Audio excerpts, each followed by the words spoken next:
네, 결국에는 소명의식이 내가 삶의 그 종국적인 도달점인 최후에 이를 때까지 소명의식이 우리가 삶을 살 수 있게 해준다.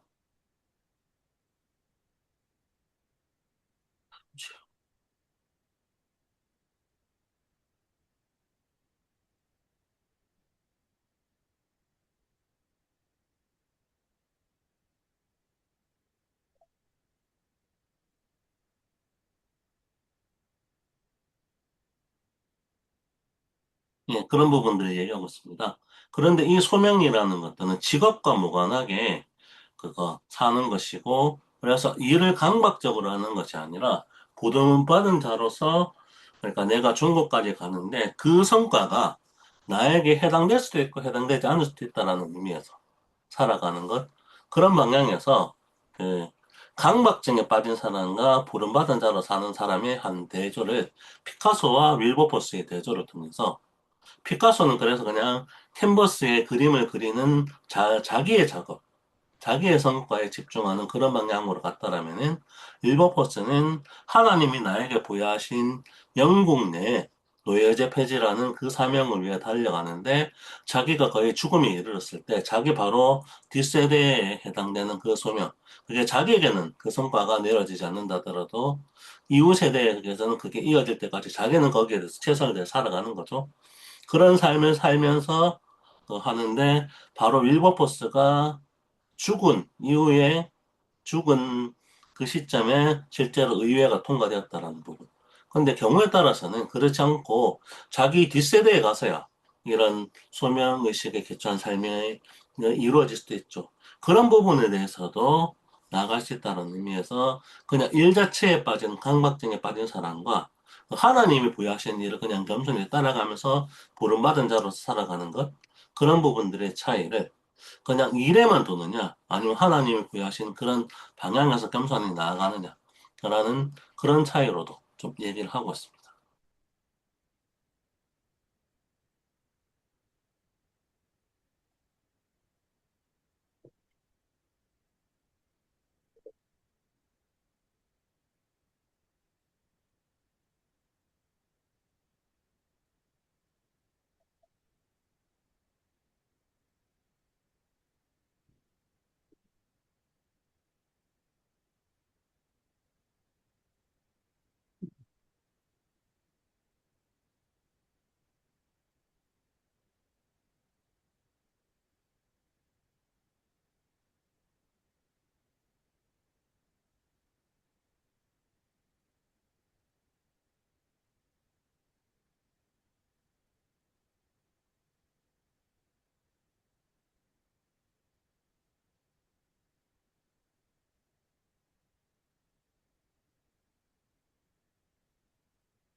예,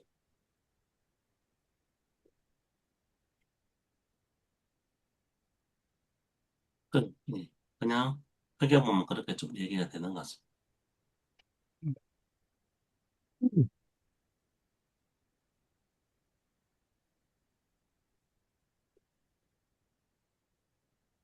오늘 그래서 동생 뭐 잘 전체적으로 말씀해 주셨고 저는 이제 이 말이 좀 귀에 들어오더라고요.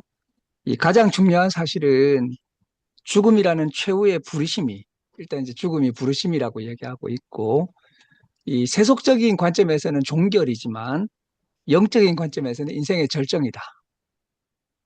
이 이제 그 말이 어, 이 소명과 죽음 이제 그 부분에 있어서 이 죽음과 소명이 어떤 것인가를 좀 이야기해 주는 것 같습니다. 그래서 지금까지는 계속해서 어떻게 소명을 갖고 살 건가 이런 이야기를 하다가 이제 소명을 간 사람이 어떻게 죽는가 이런 이야기를 해주고 있는데 소명을 가진 사람에게는 이제 완성인 거죠. 일을 하다가 그것이 죽을 때까지 마지막 그 순간까지 이제 그 일을 해내게 되는 것은 이제 소명을 받아가지고 그것을 이루는 삶을 완성한 것이기 때문에 또 이제 그리고 이제 어, 거기까지 가고 나서는 그 다음은 이제 강을 건너가는 거기 때문에 이제 이런 이제 하나의 이제 이번 이제 강 건너기 전까지의 삶의 이제 마지막 그 이야기는 이제 끝이면서 동시에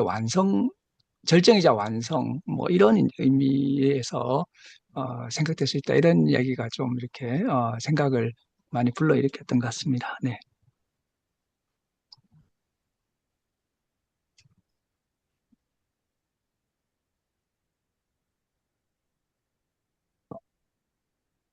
저도 뭐 비슷한 생각이 들긴 했었는데, 어, 소명이라는 이야기를 할 때, 우리가 이제 직업과 관련지어서 생각을 좀 일반적으로 많이 하기 마련이어서, 어떤 소명을 직업으로서의 소명으로만 이해를 더 많이 한 것 같습니다. 그러니까 뭐, 저희 이거 오늘 스터디 전에 참교육이라는 얘기도 잠깐 했었는데, 어떤 뭐 교사로서의 소명의식, 뭐 어떤 소방관들의 뭐 소명의식, 이런 식으로 직업적인 소명의식에 대한 거는 생각을 좀 많이 하고 무엇을 해야 되고 어떻게 살아야 되는가에 대한 고민을 하는데 여기서 말하고 있는 이 직업적으로 끝이 나더라도 끝나지 않는 소명, 우리에게 부여된 참다운 소명에 관해서는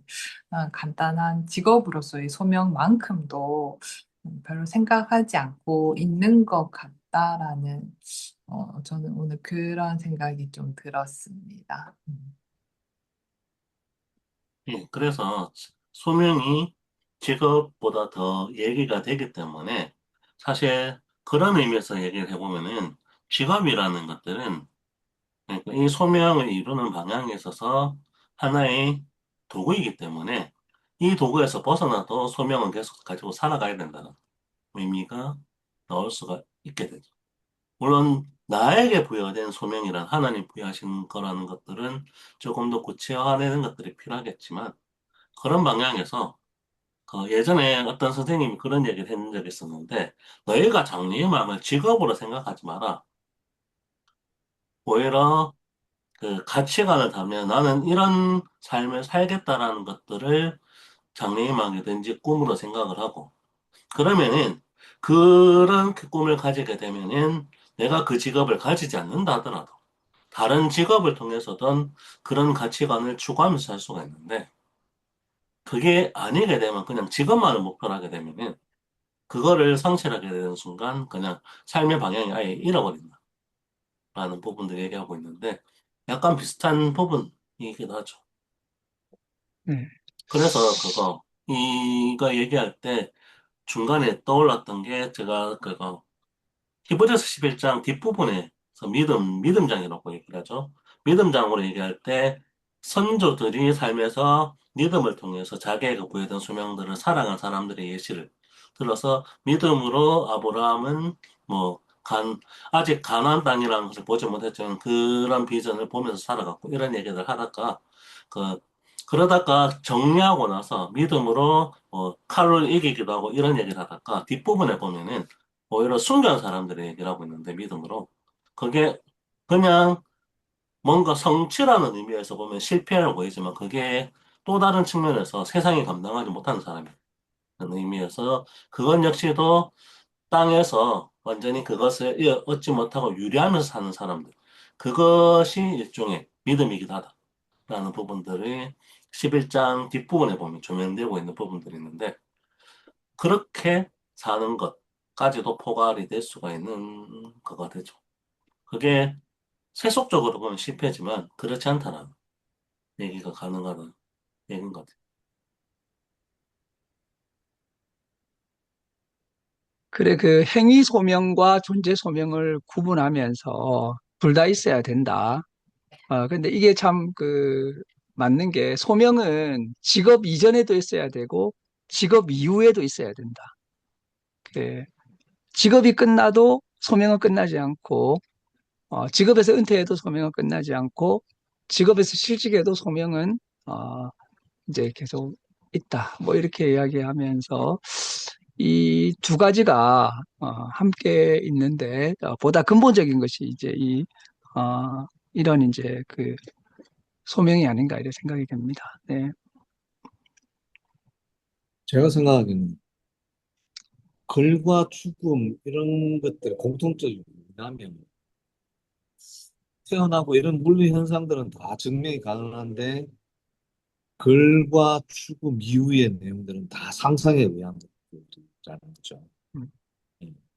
그래서 누구나가 죽는 것들은 당연한 건데 죽음 이후에 되는 내용들에서 조금 고결하고 당당히 맞아서서 인생의 목표를 향해 달려가는 것들이 아니라 평안히 소명에 뒤따라오는 그 평안함들, 그건 아마 상상의 어떤 추정 내용들이지 않을까. 우리 인간들만이 생각할 수 있는 아주 고귀한 가치, 고결한 어떤 내용들을 한껏 올린 내용들이 난 소명이라고 보긴 한데, 뭐 부정할 수는 없지만, 아, 그래서 뭐 죽는다고 생각했을 때 아까 뭐 표현을 하더라고요. 이제 그 사- 죽음을 앞두고 감옥에서 오늘 마지막 잠을 자는 것이며 마지막 그걸 하는 것이며 예, 그랬을 때의 소명의 끝을 보는 게 아니라 그 뒤에 자기는 끝나지 않고 하나님 앞에 하나님 그 세상에 가서 판단을 받고 그 잘했다는 그 뒤에 있을 시간들과 뒤에 있을 존재의 여부와 이런 것들을 상상했기 때문일 거라는 생각들인데 참 그러네요. 저는.